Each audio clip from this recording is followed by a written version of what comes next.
기도하겠습니다. 사랑과 은혜가 많으신 아버지 하나님, 주님의 은혜에 감사와 찬양을 드립니다. 아버지, 이 시간에도 우리와 함께하여 주시옵시고 우리가 진리를 알아가는데 부족함이 없도록 도와주시옵소서. 사도 바울은 우리에게 구원에 대해서 모두를 말씀하고 있사옵나이다. 그리고 그 하나님의 지혜가 얼마나 깊고 깊은가를 우리에게 말씀하고 있사옵나이다. 정말 이 영의 깊은 마음 말씀을 우리가 깨달을 수 있게 인도하시고 우리가 그 말씀을 알아 구원에 이르게 하시니 감사드립니다. 이 시대는 성경을 보고 있지만 모두가 소경으로 되어 있사옵나이다. 그리고 하나님의 말씀을 깨닫지 못해서 모두가 각자의 길로 가고 있사옵나이다. 그러나 하나님께서 우리에게 은혜를 주시고 정말 복음의 깊은 비밀을 깨닫게 해주시니 감사드립니다. 모든 말씀 예수 그리스도의 이름으로 기도했습니다. 아멘. 로마서 11장 33절을 보겠습니다. 깊도다 하나님의 지혜와 지식에 부요하며 그의 판단은 측량치 못할 것이며 그의 길은 찾지 못할 것이로다. 아멘. 우리 인생입니다. 정말 우리는 성경을 보면서 내가 누구라는 것을 먼저 알아야 합니다. 이 시대는 자기가 누군가를 모르고 있습니다. 왜 모르는가 하면 성경을 알지 못하기 때문입니다. 성경 전체를 거의 거꾸로 보고 있다고 해도 틀린 말이 아닙니다. 이제까지의 신학자입니까? 그가 아무리 이름이 있다 해도 이 복음의 비밀을 깨달은 사람이 없었습니다.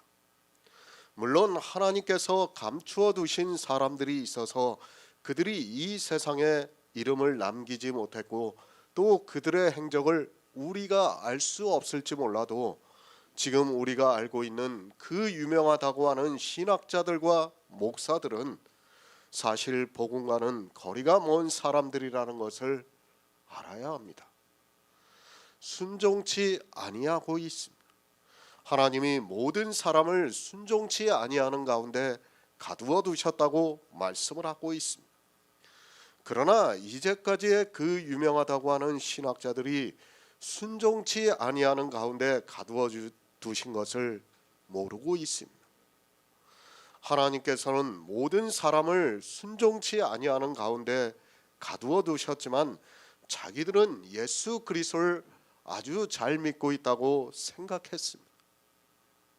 구원입니다. 사실 처음부터 복음을 들은 사람은 그 은혜가 반감이 될 수 있습니다. 아니, 쉽게 율법주의에 빠지는 것을 우리가 성경을 통해서 깨달을 수 있습니다. 그러나 사도 바울과 같이 지독한 율법주의에 있다가 긍휼을 입은 사람은 그 은혜를 감당할 수 없다고 생각합니다. 그것을 지금 11장에서 말씀을 하고 있습니다.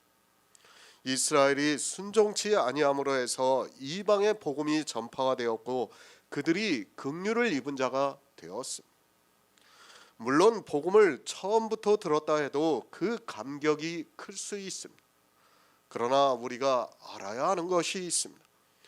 성경에 기록이 되어 있는 이방의 교회가 왜 그렇게 쉽게 율법주의에 빠졌는가 하면 사실 율법주의에 있다가 나오지 않으면 하나님의 사랑을 다 깨닫는다는 것이 어렵습니다. 사도 바울입니다. 그가 누구입니까?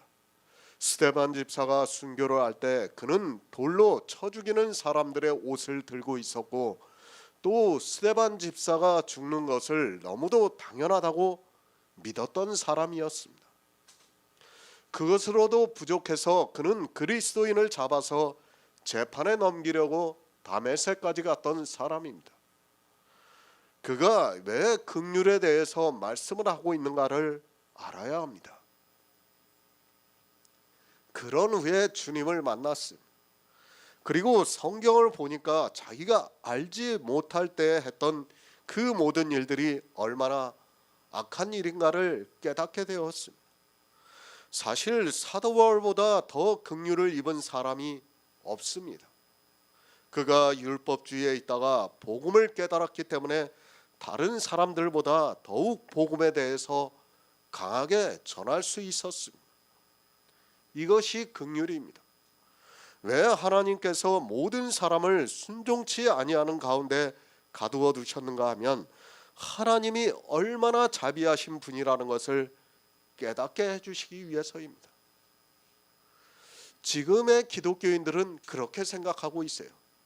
하나님께서 모든 사람을 죄 가운데 가두어 두셨다는 것은 알고 있어요.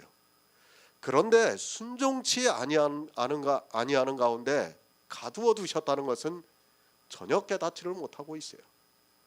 그것을 깨달아야지만 하나님의 긍휼하심을 입을 수 있는데 이 시대는 전혀 깨닫지를 못하고 있어요.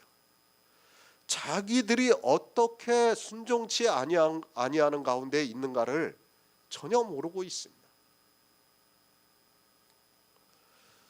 우리가 사도 바울과 같이 율법을 지키지는 않았습니다.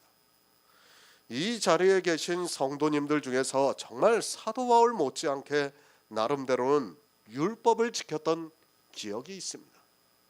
아니, 한때는 정말 저도 그랬어요. 하나님을 위해서 살겠다고 하면서 교회에서 하는 모든 일에 정말 깃대를 메고 앞장서서 나갔던 적이 있었습니다. 아마 그런 경험이 다 있을 거예요. 정말 그런 경험이 있었기 때문에 이 긍휼을 깨달을 수 있는 거예요. 우리가. 그렇죠. 그 긍휼이 더 커지는 거예요. 만약 그런 우리가 경험이 없었다면 이 긍휼이라는 것은 그만큼 반감이 될 수밖에 없습니다. 율법을 지킬 수 있습니까? 우리는 절대로 율법을 지킬 수 없습니다. 왜 초대교회에 있는 사람들이 율법주의에 빠져들어갔는가 하면 바로 이것입니다. 그들은 율법주의라는 것을 몰랐습니다. 그러나 그 안에 있다가 나온 사람들은 하나님은 가장 자비하시고 긍휼이 많으신 분이라는 것을 알고 있습니다. 긍휼입니다. 죄인이 구원을 받는 것도 긍휼입니다. 그러나 악인이 구원을 받는 것은 더 큰 긍휼이라고 말씀을 하고 있습니다. 정말 성경에서 이 비밀을 깨닫지 못하면 그는 평생을 교회 안에서 율법을 지키다가 긍휼을 입지 못하고 사망에 이른다는 것을 깨달아야 합니다. 누가 알 수 있습니까? 이 비밀을 누가 깨달을 수 있습니까? 저는 정말 이 복음이 이 시대에 우리에게 계시가 된 것은 하나님의 은혜라고 말씀을 드릴 수 있습니다. 사도 바울이 누구보다 더 율법주의에 있었기 때문에 이 로마서를 기록할 수 있지 않았나 생각이 됩니다. 하나님은 모든 사람에게 긍휼을 베풀어 주시고 있습니다. 하지만 이 시대 기독교인들은 자기들이 순종치 아니하는데 가두어 있다는 것을 전혀 모르고 있습니다. 아니, 이제까지 교회사를 통해서 보더라도 이것을 깨달은 사람이 없는 것으로 생각이 됩니다. 얼마나 오묘합니까? 이것이 성경의 비밀입니다. 어느 누구도 깨달을 수 없는 비밀이라는 것을 알 수 있습니다. 이 비밀을 사도 바울이 우리에게 로마서를 통해서 가르쳐주고 있습니다. 그리고 결론으로 말씀을 하고 있습니다. 이 비밀을 깨달은 사도 바울이 얼마나 감격해 있는가를 이제 뒤에서 계속해서 말씀을 하고 있습니다. 저 역시 마찬가지입니다. 이 복음의 비밀을 우리에게 깨닫게 해주신 하나님의 놀라운 경륜을 말로 표현할 수 없습니다. 우리는 어떻게 해도 기독교라는 종교 안에서 저주를 받아야 하는데 하나님께서 우리를 순종치 아니하는 가운데 가두어 두셨다가 이제 성령을 보내주셔서 성경에서 이 복음을 깨닫게 하시고 긍휼을 입은 자가 되게 하셨습니다. 새 번역을 보겠습니다. 하나님의 부요하심은 어찌 그리 크십니까? 하나님의 지혜와 지식은 어찌 그리 깊고 깊으십니까? 그 어느 누가 하나님의 판단을 헤아려 알 수 있으며 그 어느 누가 하나님의 길을 더듬어 찾아낼 수 있겠습니까? 깊도다 하나님의 지혜와 지식에 부요하며. 사도 바울이 사람이 표현할 수 있는 최상의 언어로 말씀을 하고 있습니다. 정말 이렇게 표현할 수 있는 것은 그가 어느 누구보다도 긍휼을 입은 자라는 것을 잘 알고 있기 때문입니다. 얼마나 대단합니까? 저 역시도 가슴에 다 담지 못하고 표현할 수 없는 하나님의 지혜와 지식의 부요함을 감히 말씀을 하고 있습니다. 우리 인생이 하나님의 사랑을 깨닫는다는 것이 얼마나 미약한가를 알아야 합니다. 이것이 긍휼을 입은 자만이 표현할 수 있는 최상의 언어라고 생각을 하고 있습니다. 감당이 안 됩니다. 우리가 이 지혜와 지식에 아주 조금 접근을 했습니다. 저는 사도 바울과 비교할 수 없는 사람입니다. 사도 바울은 당시의 최고의 지식인이었다는 것을 우리가 알고 있습니다. 그런 그가 표현할 수 있는 언어의 극치라고 저는 믿고 있습니다. 긍휼을 입은 자만이 깨달을 수 있습니다. 하나님이 모든 사람을 순종치 아니하는 가운데 가두어 두셨는데 긍휼을 입은 사람만이 이 말씀을 어느 정도 이해할 수 있고 사도 바울이 어떤 마음으로 이 글을 쓰고 있는가를 조금이나마 알 수 있다고 믿고 있습니다. 하나님의 지혜입니다. 하나님의 지식입니다. 그 부요함이 얼마나 깊은가를 전혀 모르고 있습니다. 그저 자기들이 성경을 문자적으로 보고 아는 것으로 하나님의 지혜와 지식을 아는 것으로 수사를 하고 있는 것을 볼 수 있습니다. 그러나 우리는 깨닫고 있습니다. 이 말씀의 의미를 다 깨달을 수는 없을지라도 어느 정도는 깨닫고 있고 가슴에 와닿고 있습니다. 아니, 성령이 우리에게도 사도 바울과 같이 감동을 해주고 있다고 믿고 있습니다. 이것은 사도 바울과 같이 긍휼을 입은 사람만이 쓸 수 있는 말씀입니다. 제가 표현을 하고 있습니다. 그러나 저는 사도 바울과 같이 그런 율법주의에 빠져 있지는 않았습니다. 그래서 그보다는 표현할 수 없다고 생각하고 있습니다. 그러나 이제까지 로마서를 통해서 깨달은 하나님의 비밀을 생각하면 충분히 공감이 되고 있습니다. 전도서 7장 24에서 26절을 보겠습니다. 구약 성경 955쪽입니다. 전도서 7장 24에서 26절입니다. 무릇 된 것이 멀고 깊고 깊도다. 누가 능히 통달하래. 내가 돌이켜 진심으로 지혜와 명철을 살피고 궁구하여 악한 것이 어리석은 것이요 어리석은 것이 미친 것인 줄을 알고자 하였더니 내가 깨달은즉 마음이 올무와 금을 갖고 손이 보승 같은 여인은 사망보다 독한 자라. 하나님을 기뻐하는 자는 저를 피하려니와 죄인은 저에게 잡히리로다. 아멘. 깊도다 하나님의 지혜와 지식에 부요하며. 사도 바울은 하나님의 긍휼하심을 입은 사람입니다. 그 긍휼하심이 어떠하다는 것을 알고 있기 때문에 이 말씀을 하고 있습니다. 지혜입니다. 솔로몬은 지혜의 왕입니다. 그가 얼마나 지혜가 있었는가를 이 전도서만 보아도 쉽게 알 수 있습니다. 전도서는 성경 중에서도 철학적인 사상이 담겨져 있는 말씀이라고 할 수 있습니다.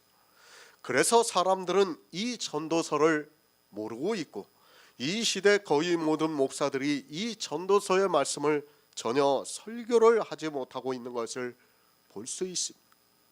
지혜입니다. 우리가 구원을 받는 지혜를 말씀하고 있습니다. 정말 성경을 보면 볼수록 그 지혜의 깊이가 얼마나 깊은가를 알 수 있습니다. 우리 인생들이 하나님의 경륜을 깨닫는다는 것 자체가 불가능하지만 그래도 하나님께서는 우리에게 성령을 보내주셔서 아주 조금, 그러니까 구원을 받을 정도로 깨닫게 해주시고 있습니다. 성경을 보고 있습니까? 사실 그 문자를 아는 것은 아무것도 아닙니다.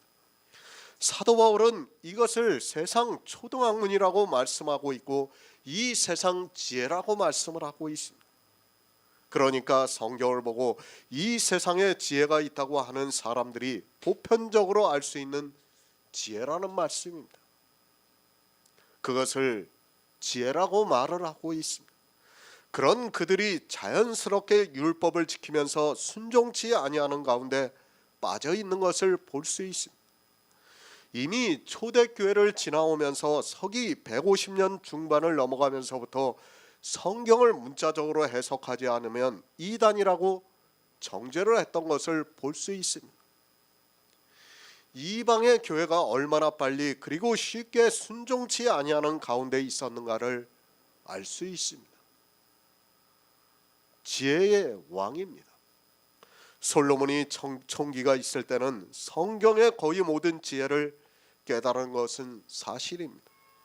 그러나 그런 솔로몬이지만 그 역시도 하나님의 지혜를 말씀하면서 너무 깊어서 통달할 수 없다고 말씀을 하고 있습니다. 사실 우리 인생의 언어로 표현이 되지 않는 영의 일과 내세의 일만 해도 우리가 깨닫는다는 것이 불가능하다는 것을 알 수 있습니다.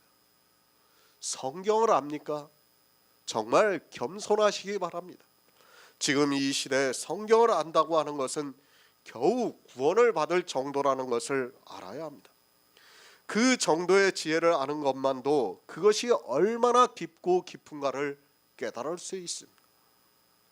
우리가 하나님의 사랑을 깨닫는다는 것은 지금은 불가능합니다.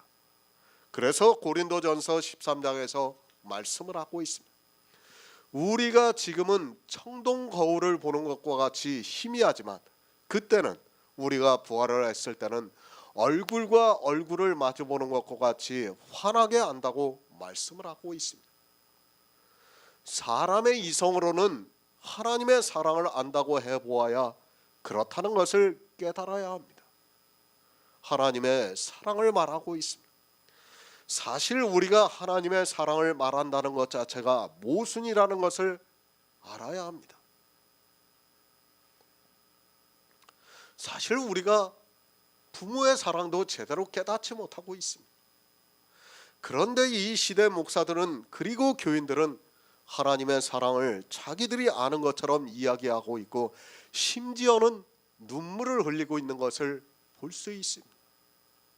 희미합니다. 우리가 부활을 해서 하나님을 볼 때 그때는 하나님의 사랑을 충만하게 알 수 있습니다. 그러나 지금은 그 깊이를 어느 누구도 다 표현할 수 없습니다. 그래서 사도 바울도 깊도다 하나님의 지혜와 지식에 부여하며 그의 판단은 측량치 못할 것이며 그의 길은 찾지 못할 것이라고 말씀을 하고 있습니다. 우리의 구원입니다. 정말 우리는 사망의 구렁에서 건짐을 받았습니다. 그것을 전도서에서 말씀을 하고 있습니다. 지혜가 너무 깊고 멀어서 통달할 수 없다고 말씀을 하고 있습니다. 사람의 이성으로는 깨달을 수 없어서 거의 모든 사람이 마음이 올무와 금을 갖고 손이 포승 같은 여인에게 사망보다 독한 교회에 붙잡혀 있는 것을 볼 수 있습니다. 사망보다 더 독합니다. 그런데 그것에 모두가 포승으로 묶여 있습니다. 어느 누가 지금 이 시대 정통의 기독교를 음녀라고 하고 있고 짐승이라고 말하고 있습니까? 하나님의 지혜가 그들에게 임하지 않아서 모두가 그 여인에게 포승으로 묶여 있으면서도 그것을 깨달을 수 있는 지혜가 없습니다. 유대교입니다. 그리고 기독교입니다. 이 두 교회는 음녀가 되었고 짐승이 되었다는 것을 성경의 비유로 가르쳐주고 있습니다. 그러나 사람의 지혜로는 이것이 음녀인지 그리고 짐승인지를 깨달을 수 없습니다. 그러나 하나님을 기뻐하는 자는 저에게 피하리라고 말씀을 하고 있습니다. 얼마나 감사합니까? 우리가 지금 이 시대 그 여인에게 피해 있습니다. 정말 이것은 꿈과 같은 일이라는 것을 여러분이 깨닫고 있어야 합니다. 깊도다 하나님의 지혜와 지식에 부요함이 누가 이 여인이 음녀라는 것을 알 수 있습니까? 누가 이 여인이 짐승이라는 것을 알 수 있습니까? 그러나 하나님을 기뻐하는 자는 저에게 피할 수 있습니다. 하나님께서는 우리를 긍휼히 여겨주심으로 순종치 아니하는 가운데 가두어 두셨다가 이제 긍휼을 베풀어 주셨습니다. 그래서 더욱 은혜가 큽니다. 그렇지 않습니까? 이것을 사람의 지혜로 어느 정도라도 깨달을 수 있으면 사도 바울이 이렇게까지 말씀하지 않습니다. 그가 누구입니까? 당시 그는 지식인이었습니다. 나름대로는 세상에서 자기 지혜를 자랑할 수 있는 사람이었습니다. 그러나 하나님께서 자기에게 긍휼을 베풀어 주신 것을 깨닫고 나니까 더 이상 할 말이 없습니다. 지혜입니다. 하나님의 지혜를 얻으시기 바랍니다. 우리는 늘 깨어 지혜를 구해야 합니다. 사실 우리가 평생을 이 지혜를 구한다 해도, 아니 성경을 보고 산다고 해도 겨우 구원에 대해서 아는 정도고, 그것을 희미한 청동 거울을 보는 것과 같다고 말씀을 하고 있습니다. 그러나 그것만 아는 것도 우리에게는 너무도 큰 은혜입니다. 저는 솔직히 그래요. 지금도 성경을 해석하고 있지만 두렵습니다. 두려워요. 왜? 아직도 모르는 말씀이 너무도 많기 때문에요. 제가 이것을 다 안다고 하면 두렵지가 않아요. 그런데 구약의, 그래도 신약의 말씀들은 어느 정도 풀려요. 근데 구약은 아무리 봐도 모르겠는 말씀들이 너무 많아요. 그렇기 때문에 두려운 거예요. 정말 사도 바울은 그래도 그런 말씀들을 다 깨닫고 나서 지금 이 말씀을 쓰고 있는 거예요. 그러나 저는 아직도 정말 멀었다고 생각해요. 정말 글을 하나 쓸 때도, 설교를 한 편 쓸 때도 두려운 마음을 가지고 쓰고 있어요. 정말 이 시대 목사들이 복음을 전할 때 어떤 마음을 가져야 하는가를 다시 생각해야 됩니다. 왜 그런가 하면 이게 영생에 관한 문제예요. 그냥 우리가 세상에서 종교인으로 어떻게 사느냐 하는 그런 문제라면 저도 이렇게 고민을 하지 않아요. 그러나 이것은 영생에 대한 문제예요. 그러기 때문에 더욱 두려운 겁니다. 세상을 보시기 바랍니다. 이 지혜가 없어서 다 여인에게 붙잡혀서 포성으로 매여 있습니다. 그런데도 자기들이 이 사망보다 독한 여인에게 붙잡혀 있다는 것을 깨달을 수 없습니다. 그러나 하나님을 기뻐하는 자는 이 여인에게 피해서 이제 긍휼을 입은 자가 되었습니다. 생각해 보시기 바랍니다. 짐승도 포성으로 묶여 있으면 압니다. 새가 그물에 걸리면 압니다. 또 물고기도 자기가 그물에 걸려 있다는 것을 알고 파닥거리다가 결국에는 지쳐서 죽고 맙니다. 그러나 하나님을 믿는 사람들만 사망보다 더 독한 여인에게 포성으로 묶여 있으면서도 깨닫지를 못하고 있습니다. 사람의 이성입니다. 이 시대는 인격이라고 말을 하고 있습니다. 자기들이 꽤나 지식이 있는 것으로 생각하고 하나님과 인격적인 교제를 한다고 말을 하고 있습니다. 그런 그들이 모두가 이 사망보다 독한 여인에게 붙잡혀 있습니다. 그들이 사도 바울의 말씀을 깨달았다고 생각합니까? 이 로마서의 말씀을 보고 깊도다 하나님의 지혜와 지식에 부요하며 하면서 그들이 이 지혜에 대해서 조금이라도 깨달았습니까? 그러나 하나님께서 우리에게 긍휼을 입혀주셨습니다. 사망보다 더 독한 여인에게 포성으로 묶여있던 우리를 순종치 아니하는 가운데서 건져주셔서 긍휼을 베풀어 주셨습니다. 부요함입니다. 그 지식과 지혜와 지식입니다. 우리가 상상할 수도 없는 하나님의 지혜를 얻은 성도들입니다. 우리가 이 사망보다 독한 여인을 알고 하나님을 기뻐하심으로 해서 피할 수 있었던 것은 하나님께서 우리를 긍휼히 베풀어 주심으로 해서 성령을 보내주셨기 때문입니다. 에베소서 3장 8에서 9절을 보겠습니다. 신약성경 312쪽입니다. 에베소서 3장 8에서 9절입니다.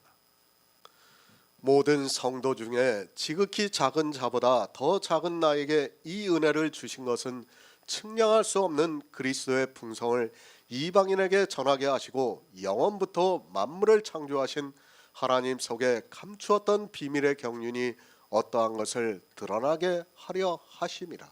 아멘. 사도 바울입니다. 그는 정말 긍휼을 입은 자입니다. 그가 얼마나 지독한 율법주의에 있었는가를 우리가 알고 있습니다. 하나님께서 사도 바울을 순종치 아니하는 가운데 가두어 두셨다가 예수 그리스도의 비밀을 깨닫게 하신 것은 정말 사도 바울로서는 감당하기 어려운 은혜입니다. 그래서 그는 더욱더 복음을 전하는 일에 수고를 했던 것을 볼 수 있습니다. 하나님의 지혜와 지식의 부요함입니다. 그 부요함이 우리를 어떻게 하고 있습니까?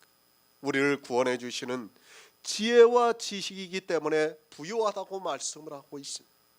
깊은 하나님의 지혜와 지식을 우리가 아주 조금이라도 깨달아서 구원을 받고 있기 때문에 사도 바울은 그것을 부요하다고 말씀을 하고 있습니다. 얼마나 깊습니까? 누가 상상할 수 있습니까? 우리는 뼛속부터 율법주의입니다. 그것이 우리의 본성입니다. 그런데 하나님께서는 우리를 그 본성을 따르는 나무에서 가지를 찍어 본성을 거스르는 좋은 감람나무에 접붙이셨습니다. 다시 생각해 보아도 하나님의 지혜와 지식이 얼마나 깊은가를 느끼게 되어 있습니다. 구원입니다. 이 세상 모든 사람이 율법을 지켜야 구원을 받을 수 있다고 생각합니다. 그런데 그 본성을 찍어버리셨습니다. 우리 이성으로 그것을 찍을 수 있는 것이 아니라 하나님께서 우리를 순종치 아니하는 가운데 가두어 두셨다가 찍어서 본성을 거스르는 좋은 감람나무에 접붙이심으로 해서 우리가 영의 일을 깨달아 믿을 수 있게 되었다는 말씀입니다. 저는 정말 이 로마서 11장을 강해를 하면서 이 말씀이 너무도 가슴에 와닿아요. 우리가 어떻게 복음을 깨달을 수 있습니까? 그러나 이 영의 깊은 일을 깨닫게 해주시기 위해서 우리가 본성을 따르고 있는데 그 가지를 찍어 우리를 좋은 감람나무에 접붙이셨습니다. 그런 우리가 지금 성경에서 아주 조금이나마 영의 비밀을 깨닫고 구원을 받고 있습니다. 아무도 몰라요. 아무리 이야기를 해도 깨닫지를 못합니다. 제가 기독교인들하고 대화를 해도 도무지 이해를 못해요. 처음 들어봤다는데 할 말이 없는 겁니다. 제가 이상한 사람이 되는 거예요. 자기가 수십 년 동안을 신앙생활했는데 왜 목사님이 처음으로 하는 말을 하느냐 이거예요. 그럼 이제까지 목사들은 다 뭐냐는 겁니다. 할 말이 없어요. 할 말이. 그런데 하나님께서 우리를 좋은 감람나무에 접붙이셔서 이 비밀을 깨닫게 해주시고 있어요. 아주 조금이지만 우리가 그 구원의 감격을 누리게 해주고 있다는 말씀이에요. 구원을 받을 수 있는 지혜와 지식입니다. 이 시대 교회 안에 있는 사람들이 다 구원을 받았다고 주장을 하고 있습니다. 그런데 그들을 보시기 바랍니다. 이 깊은 하나님의 지혜와 지식의 부요함을 전혀 모르고 있습니다. 그러면서도 자기들이 긍휼을 입은 자라고 말을 하고 있습니다. 은혜입니다. 사도 바울이 자기가 받은 은혜가 너무 커서 성도 중에 지극히 작은 자보다 자기가 더 작다고 말을 하고 있습니다. 깊은 하나님의 지혜와 지식의 부여함을 깨달은 성도만이 이 말씀이 깨달아집니다. 정말 우리는 지극히 작은 성도들보다 더 작은 자라는 것을 알 수 있습니다. 그의 판단을 측량할 수 없습니다. 하나님께서 하고자 하시는 자를 긍휼히 여기시는 것을, 그리고 강팍해 하시는 자를 강팍해 하시는 것을 우리는 측량할 수 없습니다. 이제 복음을 어느 정도 깨닫고 있어서 그것을 아주 조금 알고 있습니다.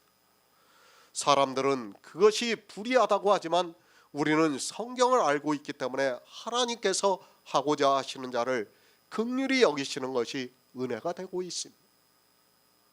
하나님의 판단입니다. 그것을 누가 감히 측량할 수 있습니까? 이스라엘의 가지 얼마를 꺾어버리시고 그 자리에 우리 이방인을 접붙이셨습니다. 사실 우리가 이것을 어떻게 측량할 수 있습니까? 그러나 하나님께서 우리에게 성령을 보내주셔서 아주 조금 깨닫게 해주시고 있습니다. 그것을 말씀하고 있습니다. 측량할 수 없는 그리스도의 풍성을 이방인에게 전하게 하시고 영원부터 만물을 창조하신 하나님 속에 감추었던 비밀의 경륜이 어떠한 것을 드러나게 하려 하심이라고 말씀을 하고 있습니다. 하나님의 판단을, 그리고 가난한 자에게 은혜를 주시는 것을 사람의 이성으로는 측량할 수 없습니다. 그러나 사도 바울에게 예수 그리스도가 계시가 되었습니다. 그에게 복음이 계시가 되기 전에는 그 역시도 율법주의로 살아가면서 하나님의 판단을 불의하다고 했던 사람입니다. 그러나 이제 그것을 깨닫고 측량할 수 없는 그리스도의 풍성을 이방인에게 전하고 있어 그 지혜와 지식의 비밀을 나타나게 하고 있습니다. 생각해 보세요. 사도 바울이 그렇게 지독한 율법주의에 있지 않았다면 지금 로마서에 이 말씀을 쓸 수 있겠습니까? 그냥 사도 바울이 죄인으로 살다가 어떻게 해서 예수 그리스도를 만나가지고 구원을 받았다면 지금 성경이 이렇게 기록이 되지 않았어요. 사도 바울은 자기가 너무 뼛속까지 율법주의로 있었기 때문에 그 하나님의 지혜와 지식의 그 깊고 부요함을 깨달은 거예요. 그걸 우리 이방인들에게 가르쳐 주는 거예요. 그런데 이 시대 그것을 깨닫고 있는 사람이 아무도 없어요. 이 깊은 하나님의 지혜와 지식의 부요함을 깨닫고 있는 사람이 없습니다. 그러나 하나님께서 우리를 찍어주시고 좋은 감람나무에 접붙이셨습니다. 마태복음 7장 14절을 보겠습니다. 신약성경 10쪽입니다. 마태복음 7장 14절입니다. 생명으로 인도하는 문은 좁고 길이 협착하여 찾는 이가 적음이니라. 아멘. 고린도전서 2장 10절을 보겠습니다. 신약성경 265쪽입니다. 고린도전서 2장 10절입니다. 오직 하나님이 성령으로 이것을 우리에게 보이셨으니 성령은 모든 것 곧 하나님의 깊은 것이라도 통달하시느니라. 아멘. 그의 길입니다. 그 길은 생명의 길입니다. 그러나 이스라엘은 하나님을 믿는다고 하면서도 모두가 어둠에 빠져 그 길을 찾지 못했습니다. 이스라엘만 찾지 못한 것이 아니라 이방인들 역시도 그 길을 찾지 못해서 모두가 어두움의 길을 가고 있습니다. 예수 그리스도를 믿고 있습니까? 그리고 성경에서 주님께서 말씀하신 내가 곧 길이요 진리요 생명이라는 말씀을 알고 있습니까? 그래서 이 시대 기독교인들이 그 길을 찾아서 가고 있습니까? 그 길을 가고 있다고 하지 마시기 바랍니다. 이 시대 기독교인들은 예수 그리스도를 믿는 것이 아니라 순종치 아니하는 가운데 갇혀 있다는 것을 알아야 합니다.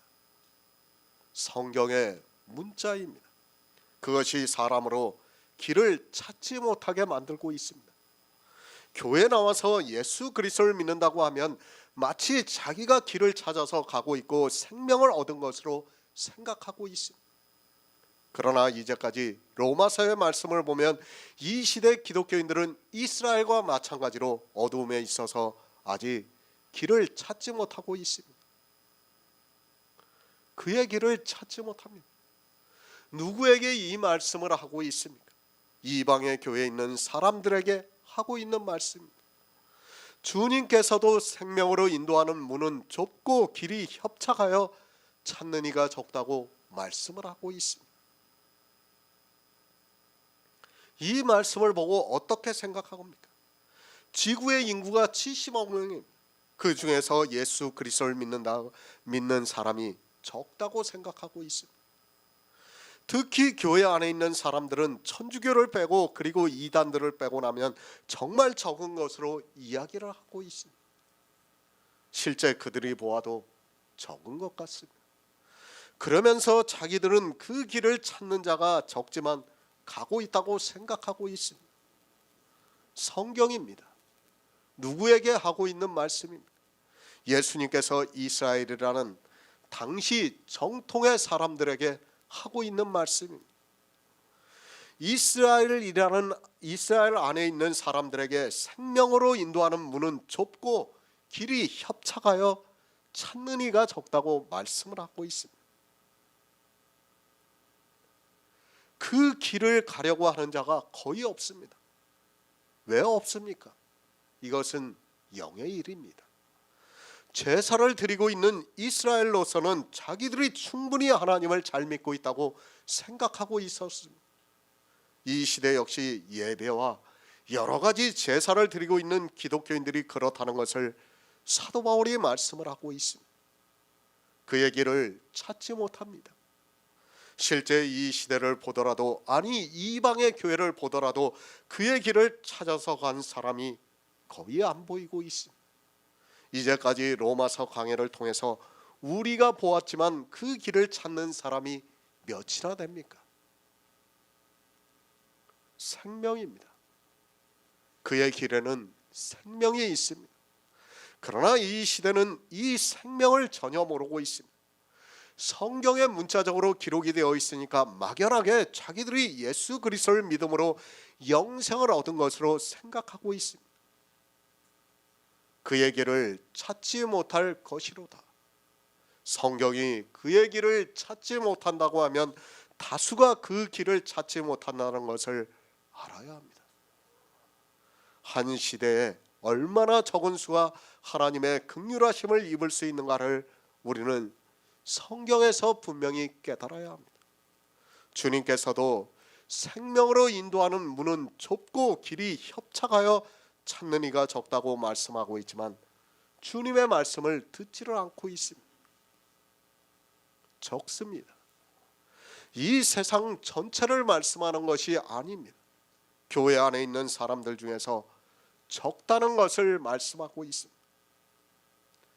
예수 그리스도를 믿습니까? 누가 예수 그리스도를 믿습니까? 이 시대 기독교인들이 예수 그리스도를 믿는다면 이스라엘은 하나님을 믿었던 사람이라고 할 수 있습니다.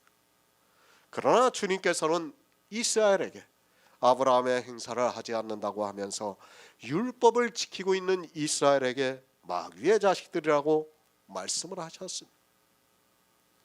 그 길을 찾지 못합니다. 하나님께서는 예수 그리스도를 이 세상에 보내주셔서 우리가 믿음으로 해서 뿌리가 거룩한 즉 가지도 그러하게 접붙이셨습니다. 우리 본성을 거스르는 좋은 감람나무에 접붙이셨습니다. 그러나 이 시대 기독교인들을 보면 거의 모두가 율법을 지키고 있습니다. 그 길을 어디로 가야 하는지 찾지를 못하고 있습니다. 정말 안타깝습니다. 제가 며칠 전에도 사람을 한 사람 만나서 한 3-4시간 대화를 했어요. 율법을 지키고 있으면서도 그것이 율법이라는 것을 깨닫지를 못해요. 주일이 왜 율법이라고 하냐? 11조를 왜 율법이라고 하냐고요. 저한테 따져요. 각인이 되어 있어요. 각인이. 율법이 아니라고 생각하고 있어요. 그런 사람들한테 뭐라고 얘기를 합니까? 아무 얘기가 할 얘기가 없어요. 제가 한 4시간을 얘기하면서 나중에 그랬어요. 제발 그리스도 편지에 와서 좀 말씀 좀 봐라. 그리고 말씀 보다가 한 3개월이고 6개월을 봐라. 그리고 나서 다시 전화 줘라. 내가. 그러면 그때 답을 주겠다. 그 사람이 굉장히 어렵게 살아요. 어렵게 사는데 어떻습니까? 거기서 11조를 해요.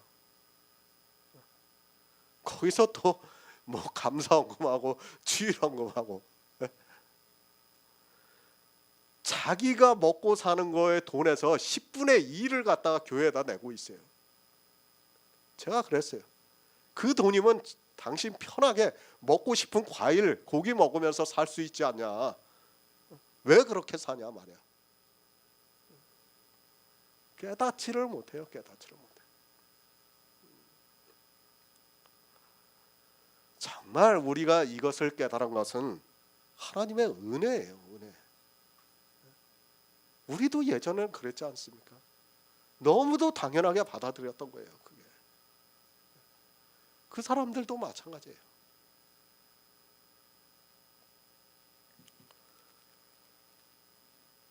하나님께서 우리에게 긍휼을 베풀어 주시고 있습니다.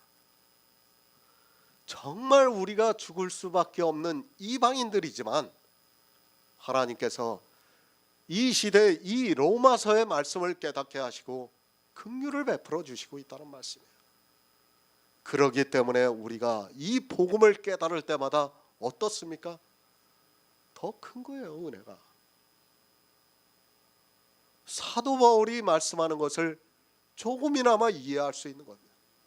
깊도다 하나님의 지혜와 지식에 부여하며 그 길을 측량할 수 없다고 우리 스스로 고백을 할 수밖에 없는 겁니다.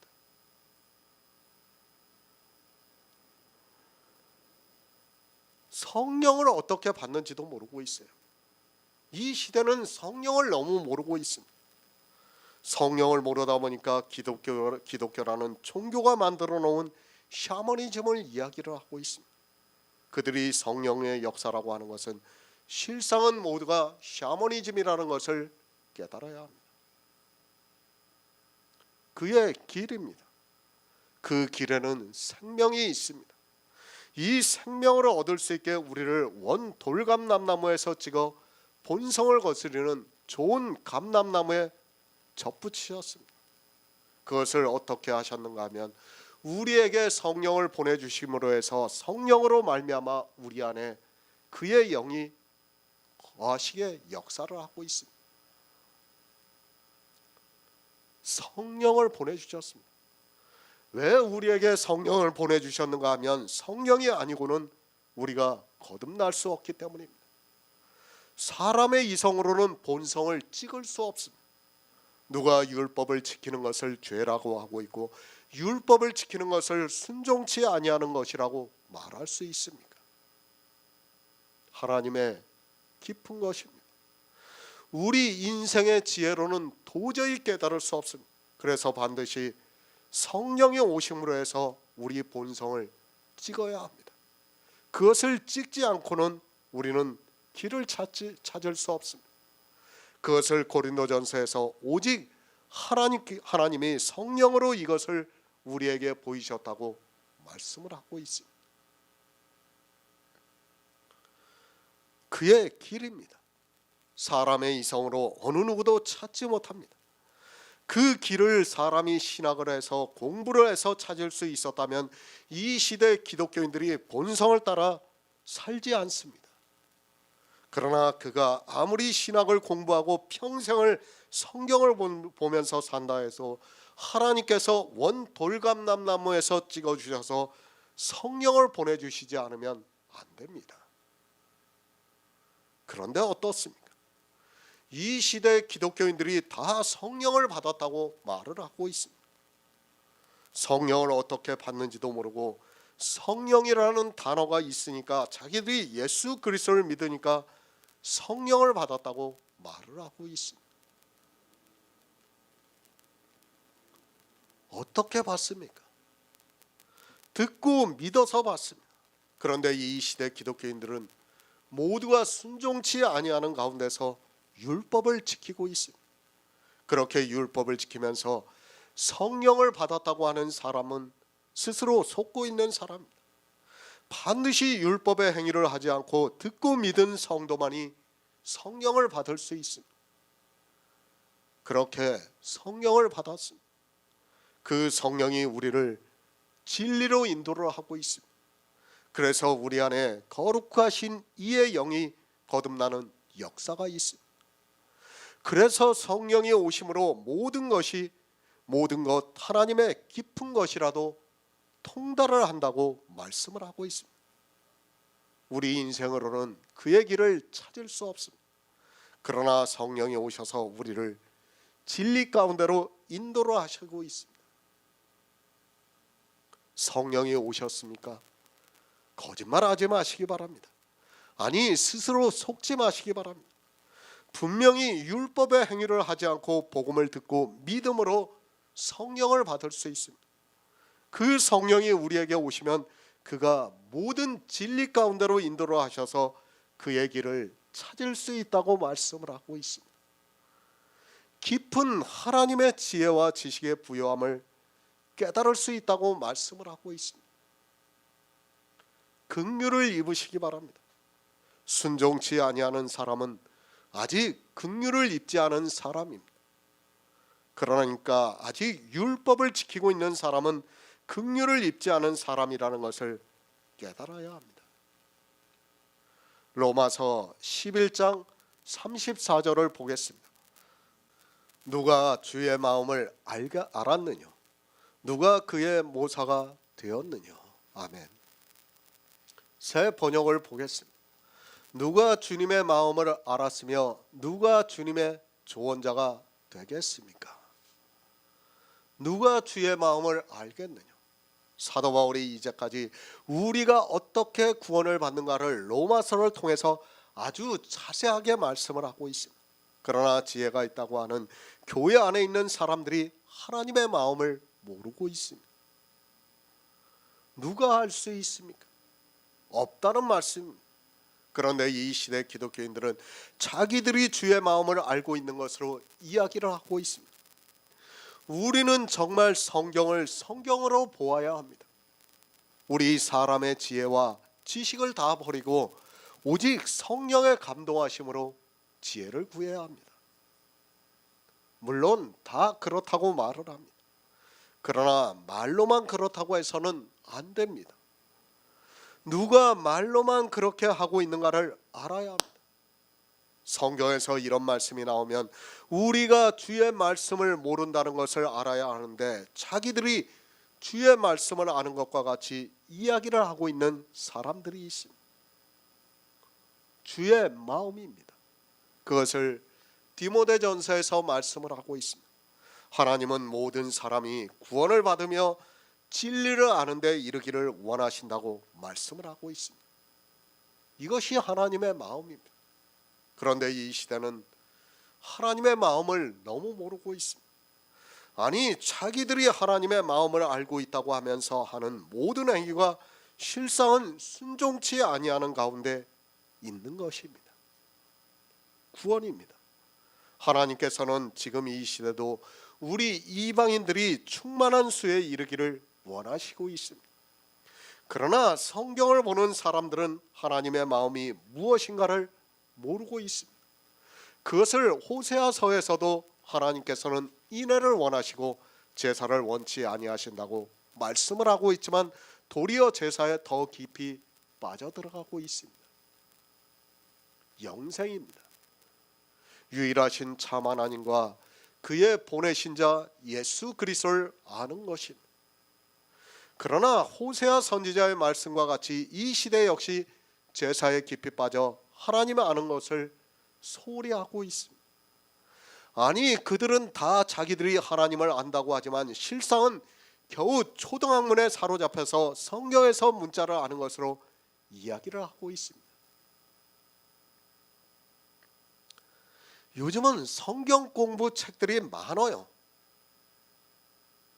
그 제자훈련이라는 책들이 참 많아요. 그것이 사랑의 교회부터 시작을 해가지고 제자훈련이라는 책들이 많아요.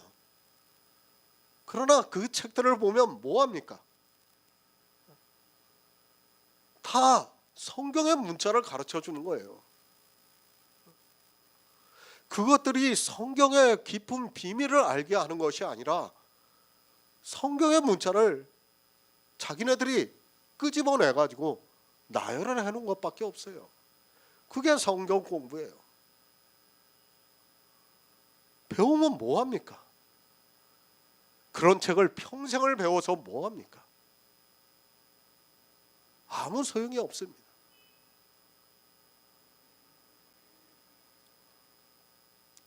주의 마음입니다. 그런데 이 시대는 교회 안에 있는 자기들이 다 구원을 받았다고 말을 하고 있습니다. 정말 안타깝기만 합니다. 순종치 아니하는 가운데 있는 그들이 구원을 받았다고 말을 하고 있습니다. 순종치 아니하는 가운데 있는 사람들을 누가 구원해 주십니까? 하나님은 우리에게 쉬운 방법을 주셨습니다. 누구나 다 순종할 수 있게 해주셨습니다. 그래서 달란트에 비유해서 재능을 주셨다고 말씀을 하고 있습니다.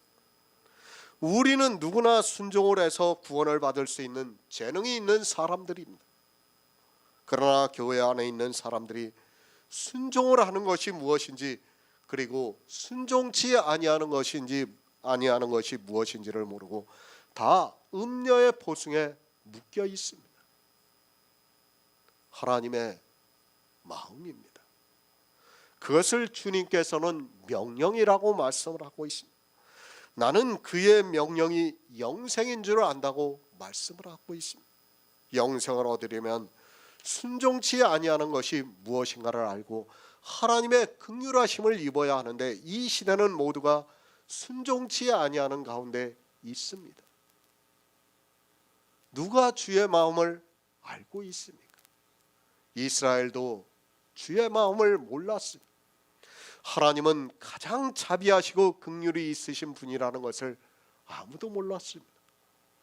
그리고 이방의 교회 역시 하나님이 얼마나 자비하시고 긍휼이 풍성하신 분인가를 모르고 순종치 아니하는 가운데 있습니다. 율법을 지키고 있는 사람들은 이것을 죽었다 깨나도 깨달을 수 없어요. 어떻게 해야지 깨달을 수 있습니까? 순종치 아니하는 가운데서 긍휼을 입어야지 깨달을 수 있는 거예요. 이거는 아무리 그가 지혜가 있다고 해도 이것은 깨달을 수 없어요. 율법주의 안에 있는 사람들은 깨달을 수가 없어요. 사도 바울이 얼마나 지혜가 있는 사람입니까? 세상적으로 그는 인텔이에요. 그런데도 깨닫지 못했어요. 율법주의에 있을 때는. 그러나 하나님의 긍휼하심을 잊고 나니까 깨닫게 된 거예요. 우리도 마찬가지라는 것을 알아야 됩니다. 지금 교회 안에 있는 순종치 아니하는 사람들은 절대로 깨달을 수 없어요. 그들이 아무리 성경을 정말 수백 번을 읽는다 해도 들어오지가 않아요. 보이지가 않습니다. 그러나 그 가지를 찍어서 그러니까 좋은 감람나무에 접붙이셔서 성령을 보내주신 성도만이 이것을 깨달을 수 있다는 말씀입니다. 고린도전서 2장 16절을 보겠습니다. 신약성경 265쪽입니다. 고린도전서 2장 16절입니다. 누가 주의 마음을 알아서 주를 가르치겠느냐? 그러나 우리가 그리스도의 마음을 가졌느니라. 아멘. 누가 주의 마음을 알겠습니까? 이 시대 목사들이 주의 마음을 알고 있습니까? 그들은 모두가 순종치 아니하는 가운데 있는 사람들입니다. 고린도전서에서 말씀을 하고 있습니다. 누가 주의 마음을 알아서 주를 가르치겠느냐고 말씀을 하고 있습니다. 우리 인생은 하나님의 마음을 알 수 없습니다. 우리는 상상도 못하는 것이 하나님의 마음이라는 것을 알아야 합니다. 그러나 우리가 주의 마음을 가졌다고 말씀을 하고 있습니다. 어떻게 가졌습니까? 성령이 오심으로 해서 하나님의 깊은 것이라도 통달하게 하셨습니다. 또 성령이 오심으로 해서 하나님의 사정을 알게 하셨습니다. 사도 바울이 성령을 받은 자기를 말하면서 우리가 그리스도의 마음을 가졌다고 말씀을 하고 있습니다. 예수 그리스도의 마음입니다. 주님이 이 세상에 오셨을 때 누가 주님을 대적을 했습니까? 바로 율법주의자인 이스라엘이 그렇게 했습니다. 이 시대 역시 단 한 가지라도 율법을 지키고 있는 사람은 주님을 대적하는 원수라는 것을 기억하고 있어야 합니다. 율법을 지키면서 예수 그리스도를 믿는다는 것은 실상은 주님을 대적하는 사람이라는 것을 알아야 합니다. 주님은 우리가 영생을 받기를 원하십니다. 그것이 주님의 마음입니다. 그래서 이 세상에 오셔서 자기 육체로 의문에 쓴 계명의 율법을 폐하셨습니다. 왜 폐하셨는가 하면 그 율법이 우리를 거스리고 대적을 해서 우리가 그리스도를 믿지 않는 순종치 아니하는 가운데 있게 함으로 해서 우리를 저주를 받게 하고 있기 때문입니다. 예수 그리스도의 마음을 가졌습니까? 이 문자를 아는 것으로 감성적으로 이야기를 하지 마시기 바랍니다. 성경은 분명하게 말씀을 하고 있습니다. 주의 마음을 누가 가졌는가 하면 순종치 아니하는 가운데 가두어 있다가, 그러니까 율법을 지키다가 긍휼을 입은 사도 바울이 가지고 있다는 말씀입니다.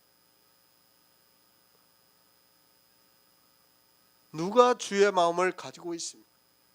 반드시 순종치 아니하는 가운데 가두어 있다가 하나님께서 베풀어 주시는 긍휼을 입은 성도만이 하나님의 마음을 가지고 있습니다. 그런데 교회 안에 있는 목사들은 순종치 아니하는 가운데 갇혀 있으면서도 자기들이 주의 마음을 아는 것과 같이 이야기를 하고 있습니다. 주의 마음입니다. 우리가 영생을 받는 것입니다.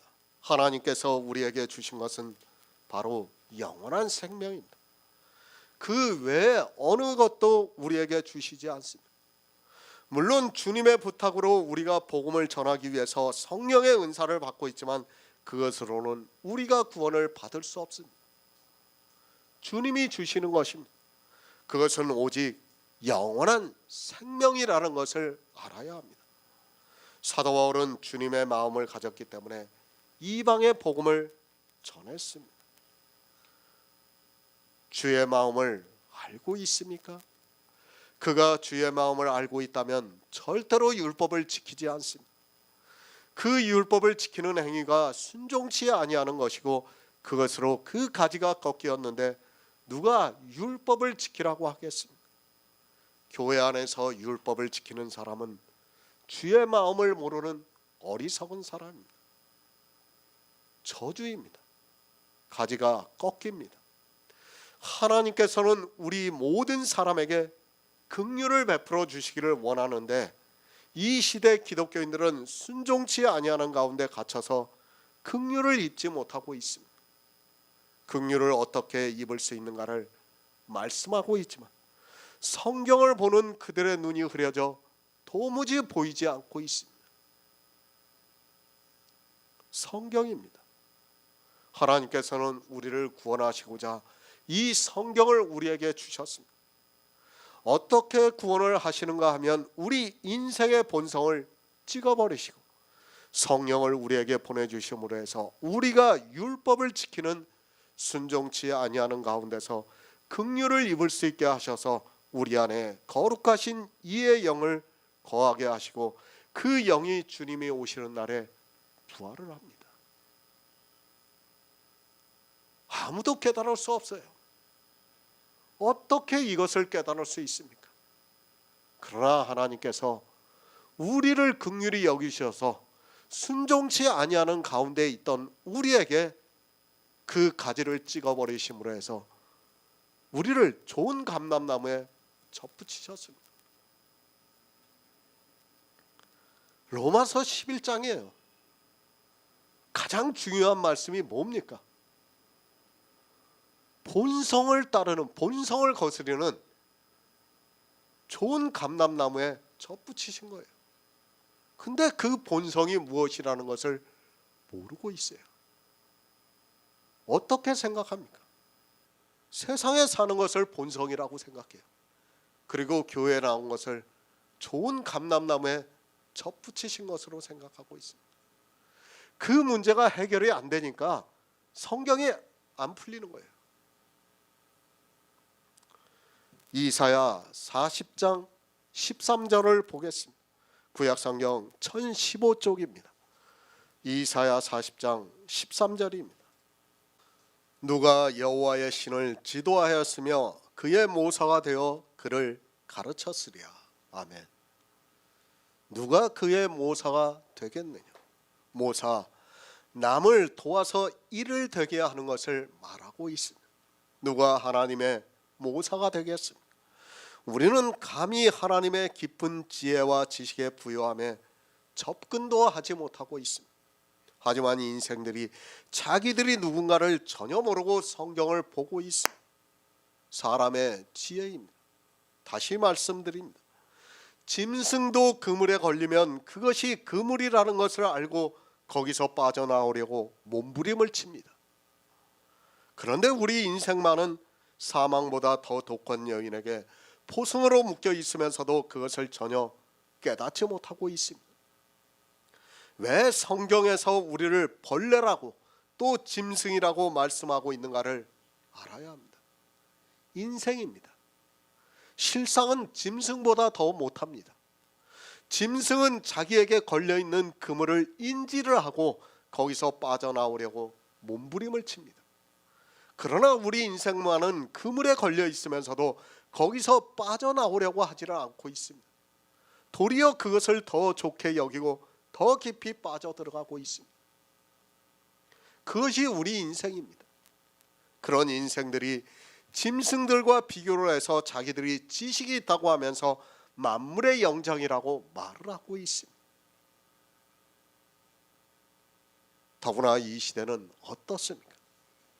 인격이 있다고 하면서 하나님과 인격적인 교제를 해야 한다고 하면서 자기들이 꽤나 지혜가 있는 것으로, 그리고 아주 고상한 인격이 있는 것으로 생각하고 있습니다. 왜 그렇습니까? 목사들이 그렇게 배우고 있습니다. 그들이 기독교 신학교에서 배우고 있는 조직신학이라는 책을 보면 하나님과 인격적인 교제를 이야기를 하고 있는 것을 볼 수 있습니다. 짐승보다 못해서 자기가 그물에 걸려있는 줄도 인지를 못하는 그들이 하나님과 인격적인 교제를 하고 있다고 말을 하고 있습니다.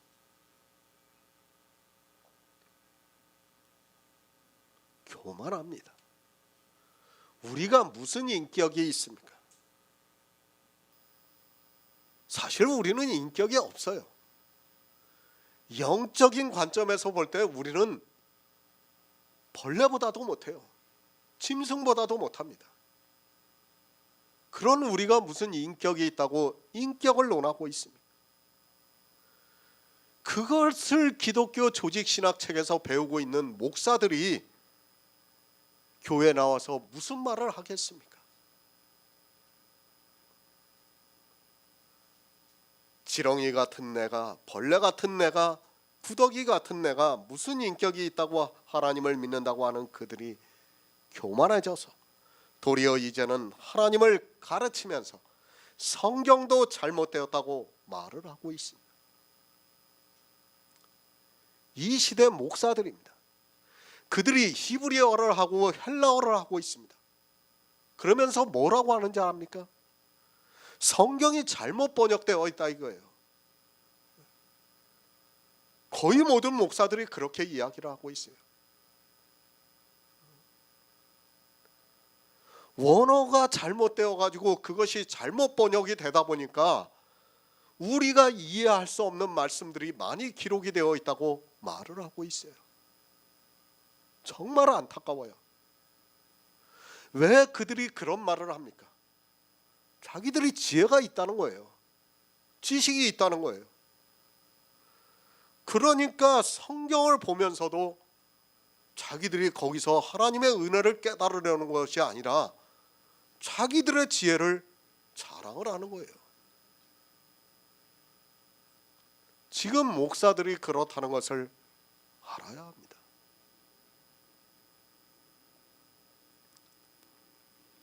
성경을 자기 마음대로 난도질을 하고 있습니다. 자기들의 인격을 자랑하기 위해서 성경을 난도질을 하면서 하나님을 가르치고 있습니다. 그 인격을 가진 자들이 교리를 만들어 놓고 모든 사람을 사망보다 더 독한 여인에게 끌어들이고 있습니다. 기독교인들한테 물어보세요. 그래도 조금 성경을 공부한다는 사람들한테 물어보세요. 아마 천마디가 그럴 겁니다. 성경도 잘못 번역이 되어 있다고, 잘못된 것들이 있다고 말할 것입니다. 성경이 잘못되었는데 우리가 하나님을 어떻게 믿을 수 있습니까? 그 믿는다는 게 더 이상한 거 아닙니까? 그렇지 않습니까? 성경은 잘못되면 안 돼요. 그죠? 잘못 번역이 되면 안 돼요. 그러면 어떻게 됩니까? 우린 다 사망으로 갈 수밖에 없는 겁니다. 그런 얘기들을 누가 하느냐면 히브리어를 조금 안다고 하고 헬라어를 조금 안다고 하는 그들이 그렇게 하고 있어요. 얼마나 안타까운 일입니까? 하나님을 가르치려고 하고 있습니다. 우리 인생입니다. 솔직히 말씀드려서 벌레보다 못한 인생이라는 것을 알아야 합니다. 그것을 아는 성도만이 순종치 아니하는 가운데서 하나님께서 긍휼을 베풀어 주신다는 것을 알아야 합니다. 우리 지식이, 우리의 이성이 얼마나 악하다는 것을 깨달아야 하나님께서 긍휼히 여겨 주십니다. 겸손하시기 바랍니다. 이 깊은 하나님의 지혜와 지식의 부여함을 깨달은 성도는 절대로 교만하지 않습니다. 로마서를 통해서 이 복음을 우리가 아주 조금 깨닫고 있습니다. 그런 우리는 하나님의 긍휼하심을 깨닫고 있습니다. 예수 그리스도의 구속의 은혜가 아니고는 어떻게 해도 구원을 받을 수 없기 때문입니다. 제가 아까도 말씀을 드렸잖아요. 구약을 해석하기 위해서 저는 성경을 보고 또 보고 하고 있어요. 저는 성경이 틀리다고 한 번도 생각한 적이 없어요. 왜? 제가 깨닫지 못한다고 생각을 하고 있습니다. 어떻게 합니까? 지혜를 구할 수밖에 없어요. 제가 깨닫지 못하는 것이지 성경이 잘못된 게 아니에요. 그런데 이 시대 기독교인들은 성경이 잘못되었다고 말을 하고 있습니다. 로마서 11장 35절을 보겠습니다. 누가 주께 먼저 드려서 갚으심을 받겠느냐. 아멘. 새 번역을 보겠습니다. 누가 먼저 무엇을 드렸기에 주님의 답례를 바라겠습니까? 누가 먼저 드렸겠습니까? 이 시대는 율법주의에 깊이 빠져 있으면서도 자기들이 얼마나 순종치 아니하는 줄을 전혀 깨닫지를 못하고 있습니다. 모두가 제사에 깊이 빠져 있으면서도 그것이 하나님이 원치 아니하시는 제사라는 것을 전혀 깨닫지 못하고 있습니다. 심지어는 어떻습니까? 이 시대 헌금을 하고 있습니다. 아니 드린다고 하고 있습니다. 그 헌금을 드리면서 그들의 마음의 생각이 어떻습니까? 자기들이 드리는 헌금을 하나님께서 받으신다고 생각하고 있습니다. 그리고 자기들이 하고 있는 11조를 하나님께서 갚아주신다고 생각을 하고 있습니다.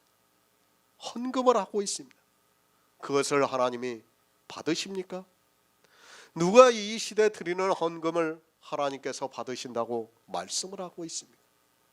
성경 어디에 이 시대 교인들이 하고 있는 11조를 하나님께서 받으신다고 말씀을 하고 있습니다. 성경은 도리어 그것을 창기의 소득과 개 같은 자의 소득이라고 말씀을 하면서 가증하다고 말씀을 하고 있습니다. 헌금을 하나님께서 받으십니까? 정말 생각의 전환을 하시기 바랍니다. 우리는 기독교인의 생각에 어느 것도 동의를 해서는 안 됩니다. 사람의 이성에는 하나님께서 헌금을 받으시는 것으로 알고 있습니다. 그러나 하나님께서는 우리의 헌금을 받으시지 않습니다. 아니, 받으실 수 없습니다. 어떻게 받습니까? 하나님께서 우리의 헌금을 11조를 어떻게 받으십니까? 교회에다 내고 있는 헌금을 왜 하나님께서 받으신다고 생각을 합니까? 그리고 그것을 왜 갚아주신다고 믿고 있습니까? 얼마나 어리석은 사람의 생각인 줄을 모르고 종교에 의해서 모두가 순종치 아니하는 일만 하고 있습니다. 헌금을 드린다고 하지 마시기 바랍니다. 하나님께서 그런 돈을 받지도 않고 받으실 수도 없다는 것을 알고 있어야 합니다. 여러분이 내고 있는 그 교회가 받아서 자기들 마음대로 쓰고 있는 것이지 그것을 하나님께서 받으십니까? 좀 냉정하게 생각하시고 논리적으로 사시기 바랍니다. 아까도 말씀드렸어요. 그분이 겨우 5, 60만 원으로 생활을 하고 있어요. 한 달을. 그런데 거기서 11조를 내고 감사헌금을 하고 있어요. 왜 하고 있습니까? 하나님께서 받으신다고 생각하고 있기 때문에 하는 거예요. 만약에 하나님께서 받지 않는다고 그러면 안 할 수도 있어요. 근데 받으신다고 생각하니까 하는 거예요. 하나님께서는 이스라엘의 제사도 원치 아니하시는 분.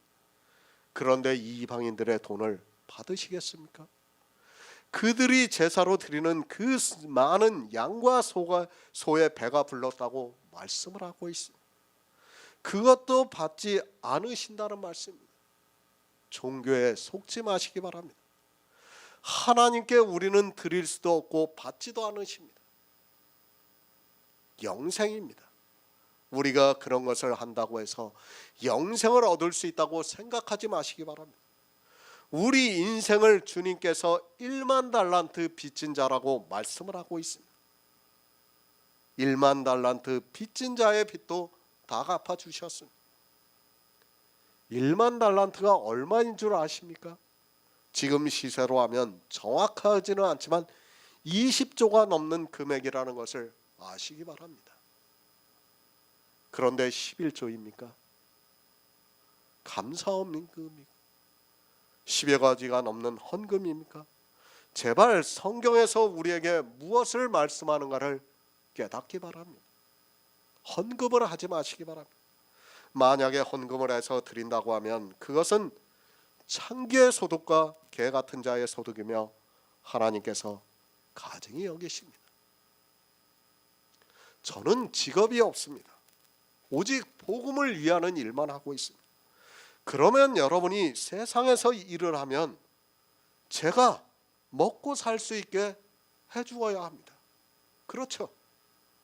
제가 호의호식을 하겠다는 것이 절대로 아닙니다. 그러나 그것은 헌금이 아니라 복음을 전하는 자를 여러분이 돕고 있는 것입니다. 저는 그렇게 생각해요. 여러분의 도움을 받고 있다고 생각하는 사람이에요. 저를 돕는 것을 헌금이라고 생각을 하면 절대로 안 됩니다. 그리고 혹시 말씀을 드립니다. 그것으로 해서 누구라도 실족하지 마시기 바랍니다. 저는 복음을 전하는 자입니다. 제가 돈이 없다고 해서 이 일을 그만두지는 않습니다. 저는 하나님께서 제게 베풀어 주신 긍휼을 알고 있기 때문에 제 형편과 처지에 맞추어서 살아가고 있습니다. 어느 누구도 그것으로 실족하는 일이 없기를 진심으로 바라고 있습니다. 에베소서 5장 2절을 보겠습니다. 신약성경 314쪽입니다. 그리스도께서 너희를 사랑하신 것 같이 너희도 사랑 가운데 행하라. 그는 우리를 위하여 자신을 버리사 향기로운 제물과 생축으로 하나님께 드리셨느니라. 아멘. 히브리서 10장 10절을 보겠습니다. 신약성경 363쪽입니다. 히브리서 10장 10절입니다. 그 뜻을 쫓아 예수 그리스도의 몸을 단번에 들이심으로 말미암아 우리가 거룩함을 얻었노라. 아멘. 기독교인입니다. 그들은 자기들이 무엇을 드리는 것을 참 좋아하고 있습니다. 헌금만 드리고 있습니까? 예배도 있고 찬양도 올려드리고 있고 기도도 드리고 있고 교회 안에서 자기들이 행위로 해서 어떻게 하든지 드리려고 하고 있습니다. 다시 말씀드리지만 하나님께서는 우리가 드리는 그런 것들을 절대로 받지 않으십니다. 드린다고 하지 마시기 바랍니다. 그리고 무엇을 하나님께 드리려고도 하지 마시기 바랍니다. 하나님께서는 죄인의 것을 받지 않으십니다. 이 온 우주를 창조하신 분께서 무엇이 부족해서 우리 죄인의 것을 받으시겠습니까? 더구나 다 썩어 없어지는 것은 받지 않으십니다.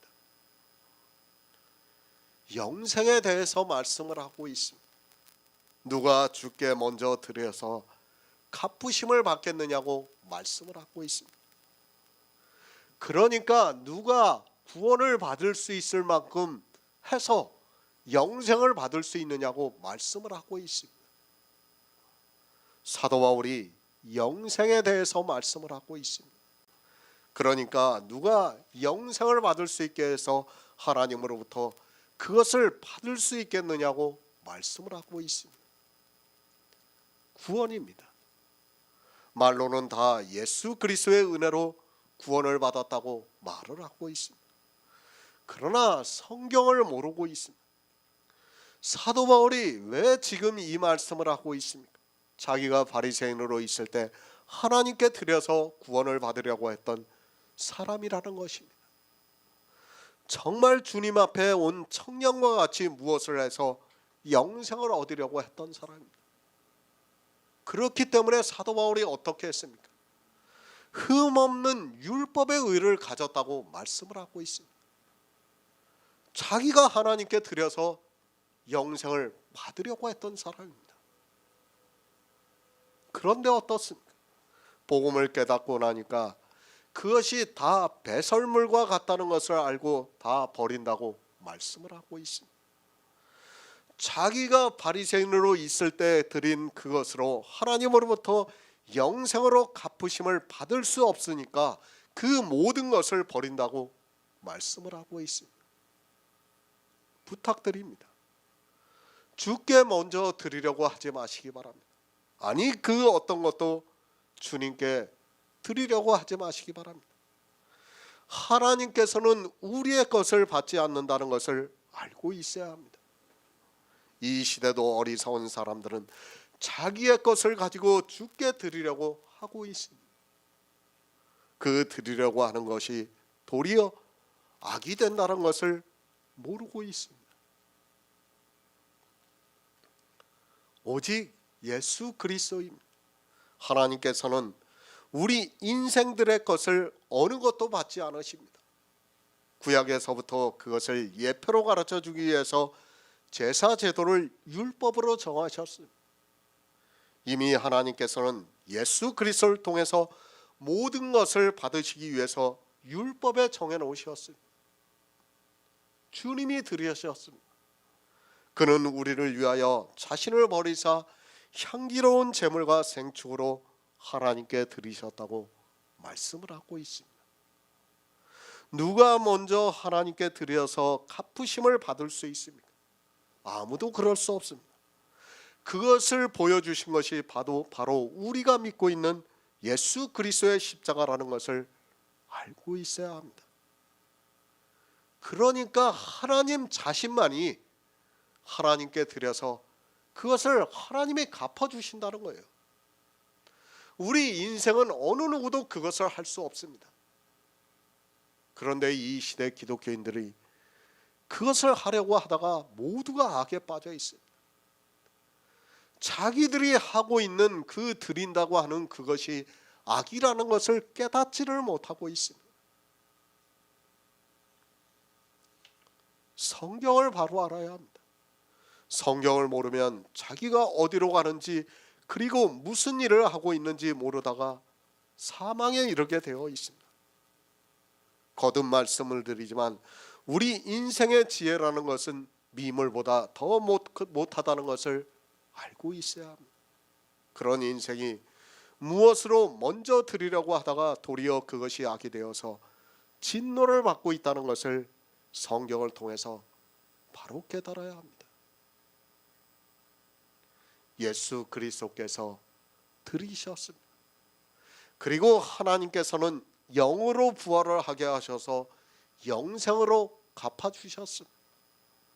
만약에 주님이 들이시지 않았다면 주님의 부활은 없었고, 그러면 우리 역시 예수 그리스도를 믿어보아야 하나님께서 우리에게 갚아주실 것이 없다는 것을 깨달아야 합니다. 오직 예수입니다. 왜 우리를 그리스도 예수 안에서 예정을 하셨는가를 알아야 합니다. 하나님께서는 예수 그리스도께서 들이심으로 우리가 믿을 수 있게 하시고 그 믿음을 보고 행한 대로 갚아주시고 있습니다. 내가 속히 오리니 각 사람에게 그 일한 대로 갚아주신다고 말씀을 하고 있습니다. 누가 갚으심을 받을 수 있습니까? 우리 인생은 안 됩니다. 우리는 먼저 드릴 것도 없고 갚으심을 받을 것도 없습니다. 그러나 하나님께서는 예수 그리스도를 통해서 우리가 드린 것이 하나도 없지만 우리에게 믿음을 주시고 역사하셔서 우리에게 영생으로 갚아주시고 있습니다. 그래서 오직 예수예요.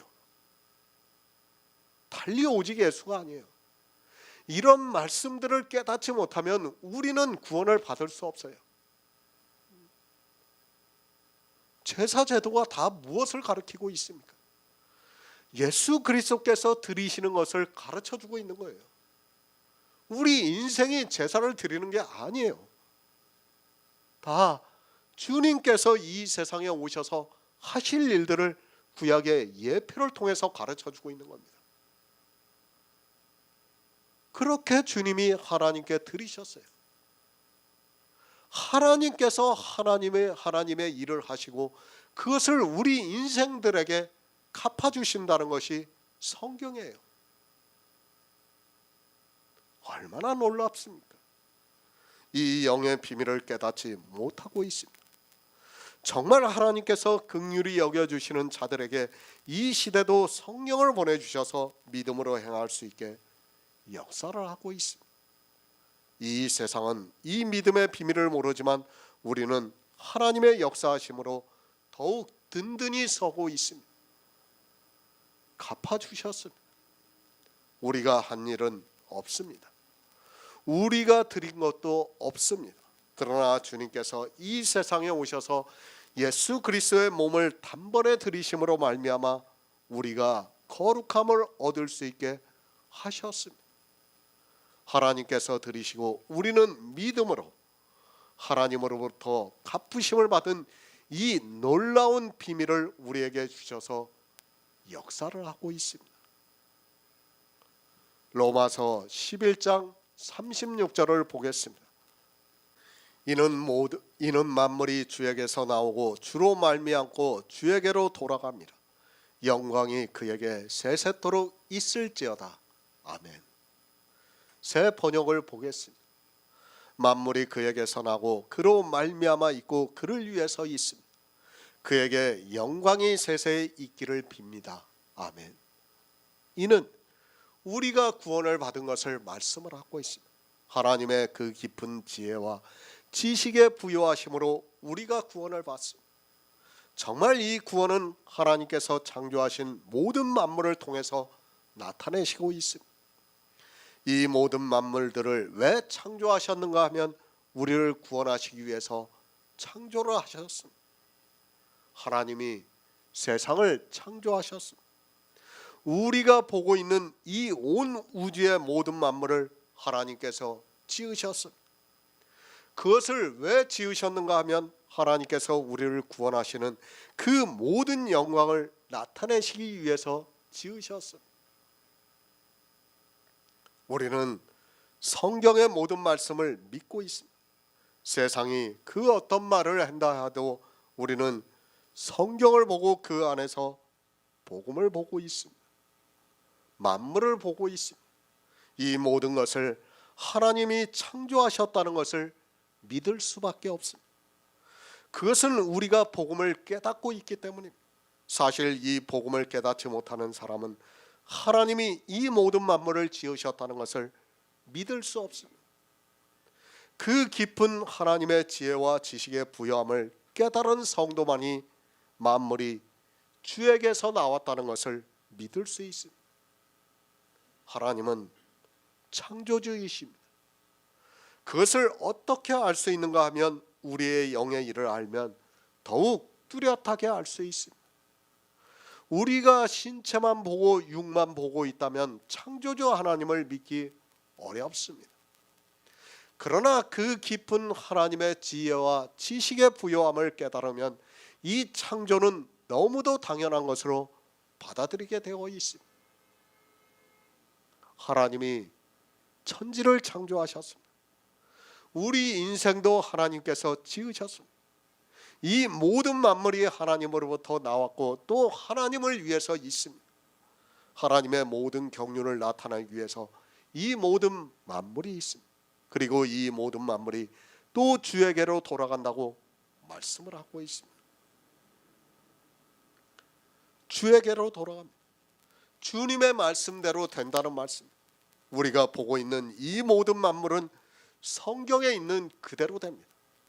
세상에 과학이 아무리 발달을 해도 그들로서는 이 깊은 하나님의 지혜와 지식의 부여함을 깨달을 수 없습니다. 오직 하나님께서 성령을 보내주신 성도만이 이것을 깨닫고 하나님의 영광이 되고 있다는 말씀입니다. 과학입니까? 그들이 아무리 발달을 해서 사람이 장수를 하고 또 천년을 산다 해도 이 깊은 하나님의 지혜와 지식의 부여함에 미치지 못합니다. 아니 감히 같이 이야기를 할 수 없습니다. 세상은 과학을 따라 살아가고 있지만 우리 성도는 이 복음을 위해서 살아가고 있습니다.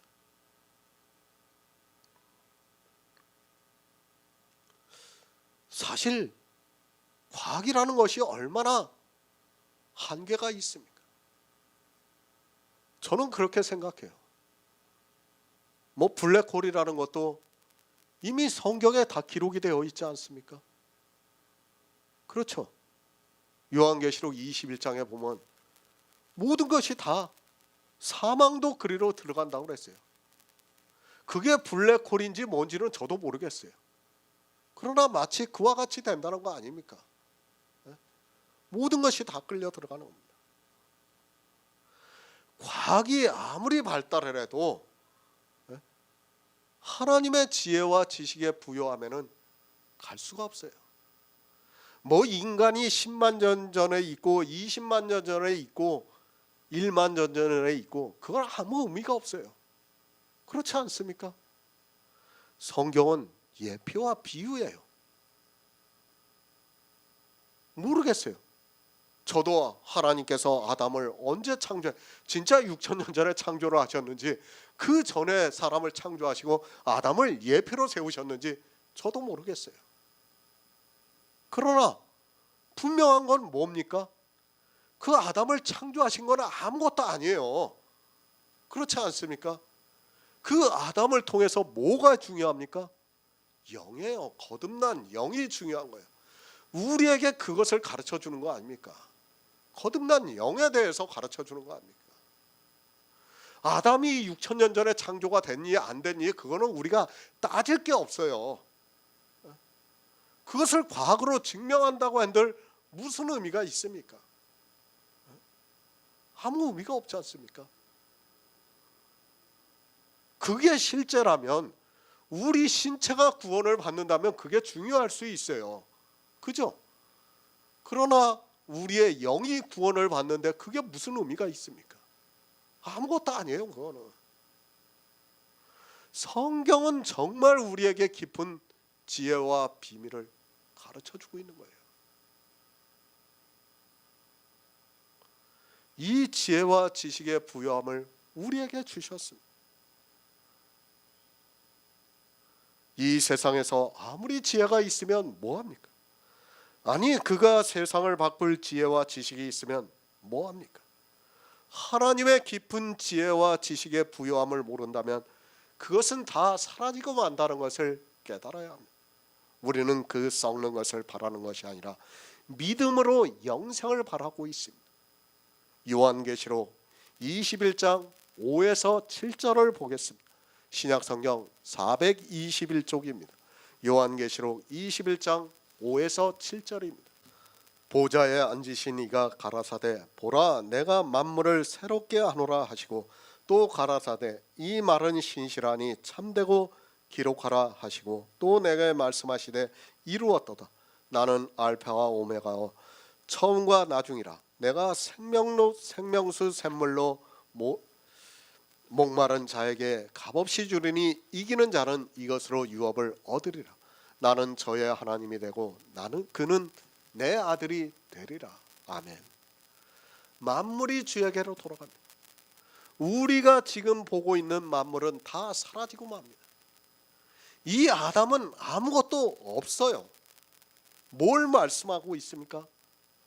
나는 저의 하나님이 되고 그는 내 아들이 되리라는 것을 말씀하고 있어요. 그것이 뭡니까? 우리 육체가 아니라 영이라는 거예요.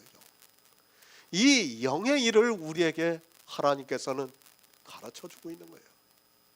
그런데 무슨 과학을 얘기합니까? 그 과학이 뭘 얘기할 수 있습니까? 성경은 과학보다 더 깊은 영의 비밀을 우리에게 가르쳐주고 있는 거예요. 그분을 위해서 이 모든 것이 존재를 합니다. 그런데 우리가 그분의 형상을 따라 아들들이 되었다고 말씀을 하고 있습니다. 뿌리가 거룩한즉 가지도 그러하다고 말씀을 하고 있습니다. 우리가 부활을 해서 천국에 들어가는 것은 상상이 안 되는 일입니다. 그리고 우리의 언어로 표현이 안 됩니다. 그러나 우리는 하나님의 지혜와 지식의 부요함을 알고 있습니다. 영광입니다. 새롭게 하신 그 만물을 우리에게 주시겠다고 말씀을 하고 있습니다. 생명수 샘물로 목마른 자에게 값없이 주리니 이기는 자는 이것들을 유업으로 얻으리라. 나는 저의 하나님이 되고 그는 내 아들이 되리라고 말씀을 하고 있습니다. 사람의 아들입니다. 그런 우리가 하나님의 아들이 되는 놀라운 역사입니다. 그리고 만물을 새롭게 해서 우리에게 값없이 주시겠다고 말씀을 하고 있습니다. 저도 모르겠습니다. 그러나 하나님께서 새롭게 하신 그 만물을 우리가 볼 때는 상상하기 어려운 영광이 넘칠 것이라고 믿고 있습니다.